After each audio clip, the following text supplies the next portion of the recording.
If a man does not keep pace with his companions, perhaps it is because he hears a different drummer. Let him step to the music which he hears, however measured or far away.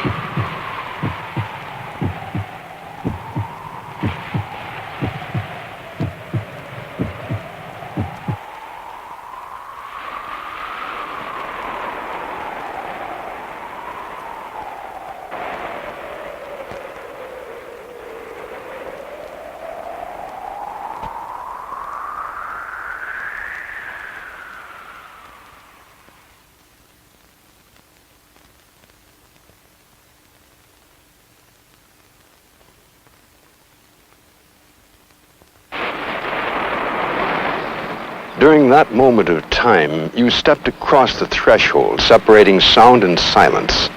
You entered the world of the deaf. And in doing so, you also experienced the world of silence in which we all exist. For despite all the whistles and bells and bedlam surrounding us, we live in a universe almost totally void of sound. And since this film is about sound and silence, about hearing and deafness, let's take a closer look at these things. By stepping back across that threshold to view the dimensions of silence, dimensions that once made Victor Hugo wonder, where the telescope ends, the microscope begins. Which of the two has the grander view? Let us see and listen. It has been observed that the universe contains, for every thimbleful of blood, steel, water, and rock, some 99 times 99 quadrillion gallons of no thing at all. Space is airless, lightless, weightless, soundless. So on the largest of scales, we are surrounded by silence. And on the smallest scale, you might say we are made of silence. For consider the atom, that invisible substructure of our universe. Magnify it 1 trillion times and it would resemble a miniature solar system, with the sun called the nucleus, and orbiting bodies called electrons. But even here, in this sub-microscopic building block of all things, there is little more than empty space, in total silence. Now you say there is far more to sound and silence, far more to life, than can be measured by the telescope or microscope. And you're right. But how many of the truly important things of this life have their existence in sound? Scientifically and philosophically, on whatever scale or note, we each march to a silent drum, and all others are deaf to its beat. But despite this, we look upon the deaf as totally different from you and me, and they are not. However, consider the problem the deaf do face. Mama, Mama. It is said that while blindness separates man from things, deafness separates man from man. Mama.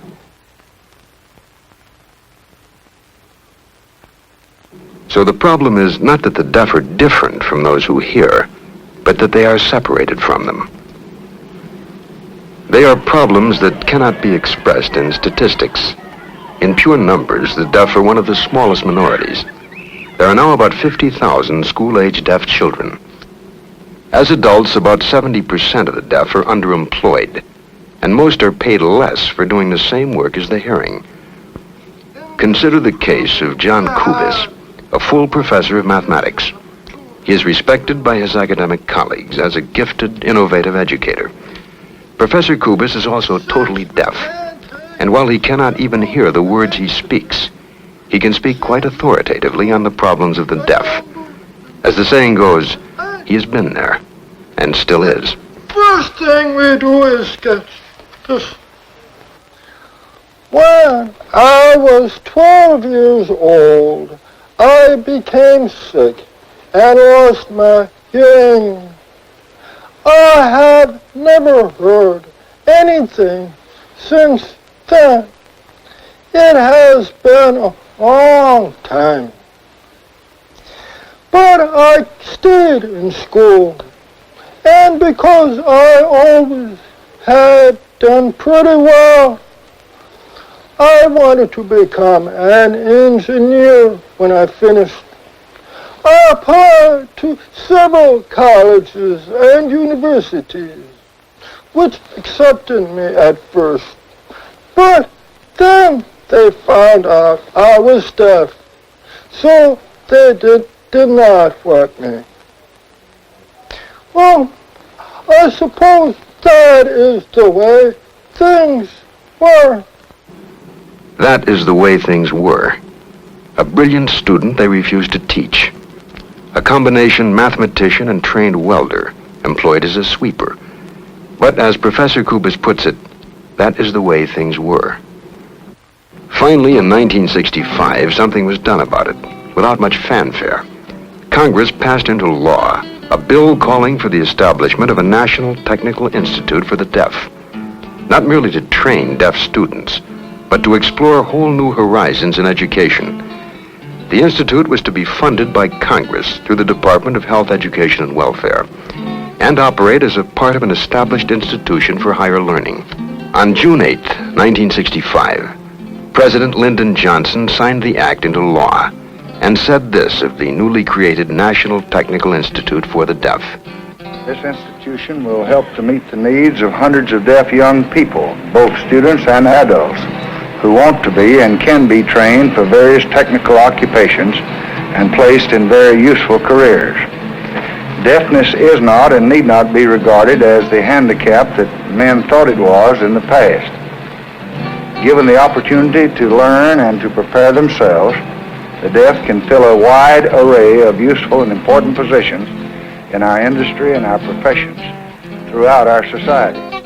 Establishment of this new institute required the talents of a unique, dedicated educator. The task was given to Dr. Robert Fresina, at that time the Dean of the Graduate College at Gallaudet College in Washington, D.C. Dr. Fresina is the director of NTID. Our primary mission is to prepare each deaf student with the technical and social competence to compete in the hearing world of work. Rochester Institute of Technology, located in upstate New York, was selected as the sponsoring institution for NTID. It has a long history of success in technical education and cooperative work-study programs. The co-op program is particularly useful for deaf students. It enables us to test their skills and career choices while they're still in college. The student-centered approach, as shown in the co-op program, has been a theme of NTID in classrooms, residence halls, and research since we began accepting students nationwide in 1968.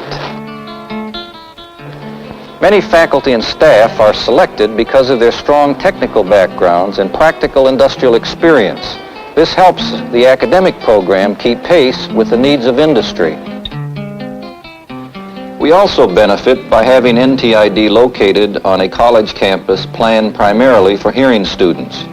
This environment provides excellent areas of research and helps deaf students learn more about the hearing world they will face when they graduate. The new NTID complex, consisting of an academic building, dining hall, and housing area, will enable us to develop programs that will result in even more technically and socially skilled deaf graduates. In the final analysis, the usefulness of NTID will be judged by how well our graduates do in business and industry. That is the reason each aspect of NTID concentrates on preparing students for employment. We've stressed that everyone on the staff bears a responsibility for the eventual placement and success of an NTID graduate in the economic mainstream. Although we have an extensive job placement program, we fully realize that industry must make a personal commitment to hire qualified handicapped persons. Someone must open that door. The goal, then, of the new NTID is not only to educate deaf students, but to follow through by placing them in the careers for which they've been prepared. So one of the first steps taken was to determine the actual needs of industry and the professions that could be met by qualified graduates. Here, leaders from industry and various professions aided the educators in establishing education and training programs. The medical professions needed highly trained lab technicians. Business needed a long list of people trained in business technologies. There's a growing demand for people in electronics, engineering, machine tool operation, photo processing, graphic arts, and other fields. The needs were identified. The next step was to answer two important questions. Exactly what knowledge and skills were needed for each of the jobs? And equally important, could a qualified deaf person do the job? When this was determined, Dr. Fresina faced another challenge. To succeed, it was essential to build a staff and faculty that was highly motivated, dedicated, and in some respects unique. We needed professional educators, but also leaders from business, industry, and the professions willing to become educators, to pass on their first-hand knowledge. They came forward, and we created an extensive program that would help this new faculty teach deaf students. For 8 weeks each summer, staff and faculty members are introduced into a world of deafness. They are taught how to work with and teach the deaf. And since whole new areas are being explored, the program is constantly changing. During this program, professionals from the various vocational fields are taught to be teachers. And they and the professional educators are shown how to direct their efforts to the benefit of the deaf student. Recruitment of students receives an equal amount of attention. Each student must have completed all secondary educational opportunities available to him. Grades, tests, and backgrounds are carefully weighed. So is their desire to learn and potential for success. One young applicant summarized her background and aspirations quite simply.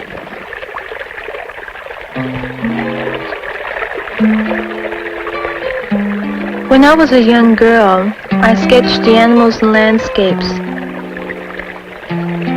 I was in 5th grade art class and I drew the tree of autumn time with pastels. I hoped that it would win first prize in a contest, and my wish came true. When I was old enough, I transferred to junior high school.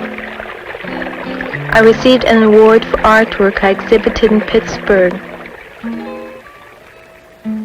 I dreamed of the poem Rainy Day because it reminded me of a beautiful rainy day with a river and leaves dropping covered with raindrops. I remembered it, so I decided to paint it. I loved it and felt my painting helped me to understand the meaning of the words. I wish to major in fashion design, but I do not know if I can be successful in my future. Chances of her success are excellent. While it's estimated that 60% of all college students drop out before graduation, this dropout rate at NTID is an astonishingly low 7%. One important reason is that from start to finish, the educational program is centered on the student. In the beginning, each student is tested, interviewed, and receives personal counseling concerning his abilities, weaknesses, and aptitudes. Then they attend a unique preparatory program to improve any academic areas in which they may be weak, and attend sample courses to help them choose their major program of study. During this time, new students become a part of a hearing environment and are introduced to adult responsibilities. For example, they're encouraged to form democratic groups in their dormitories to determine the rules by which they will live while on campus. We've been talking about the differences between English, speech, and spelling. During their stay at NTID, a continuing program is conducted to help lower the communication barrier that separates the deaf from the hearing. This is a primary function of the Communication Center, directed by Dr. Donald Johnson. Each student is assigned to a communication counselor who helps him design his own program. Depending on the student's needs, courses are offered in speech therapy, technical vocabulary, language of idioms and slang, signs, interpersonal communications, auditory training, speech reading, and audiological services. Besides training students, the Communication Center trains professional and student interpreters. Of course, the focal point of any college is its curricula. And here, the National Technical Institute for the Deaf is somewhat unique in two respects. First, what is taught, how, and sometimes by whom, is determined by job requirements. And second, each student works at his own pace until he attains a level of total qualification for his occupation. In such traditional classes as English, material is geared to the language and terms used in particular occupations. Even mathematics takes on a whole new dimension at NTID's new Math Learning Center. Here, students schedule their own instruction and are aided by programmed courses ranging from arithmetic to calculus. In the various major courses of study, the extent of material taught, how it is taught, and the end result often surprises leaders in business, industry, and the professions. In the Division of Technical Education, there are certificate, diploma, and associate degree programs. For example, in the Technical Sciences program, students can study for careers in histology, hematology, clinical chemistry, microbiology, medical records, and other areas. In business technologies, students are trained in office practice and procedures, accounting, data processing, and other skills. Other courses in engineering technologies concentrate on civil, architectural, and electromechanical technologies, drafting, machine tool operation, numerical control programming, and electronics. In the Visual Communications Technologies Department, simulated work environments are maintained for students studying advanced printing, photography, and areas of applied art. For those who have an interest and qualify, there's a vast array of programs available through NTID with the Rochester Institute of Technology. Besides a college education, RIT provides the added benefit of having hearing and deaf in the same classroom. NTID provides extensive support services of interpreting, note-taking, tutoring, and counseling to help ensure the success of each student. There are extensive career options in the College of Engineering, Graphic Arts and Photography, Science, Business, General Studies, Fine and Applied Arts, School of Applied Science, and the College of Continuing Education. Learning at NTID is not simply a matter of absorbing a predetermined level of material. At NTID's Computerized Instruction Center, the student is aided with step-by-step computerized programs. It's akin to having a computer as a tutor, and the accumulated data also offers a means to evaluate instructors, methods, materials, and students. Students are given further job preparation in a cooperative work-study program. One degree student led his engineering class of both deaf and hearing students with a perfect 4.0 average, and then demonstrated his abilities by dividing his time between classes and working in engineering at Xerox Corporation.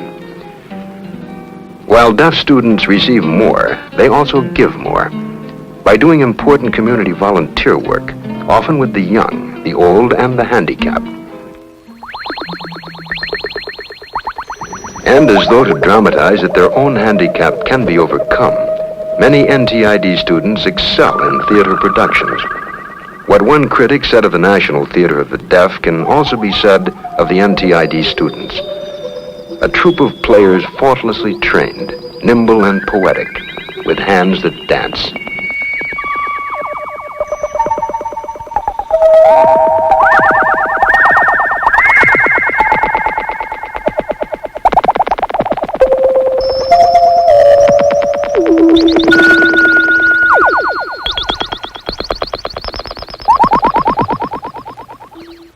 In RIT, intercollegiate and intramural sports, the deaf athlete hears neither whistles nor roars, but often performs with an extremely competitive silent drive.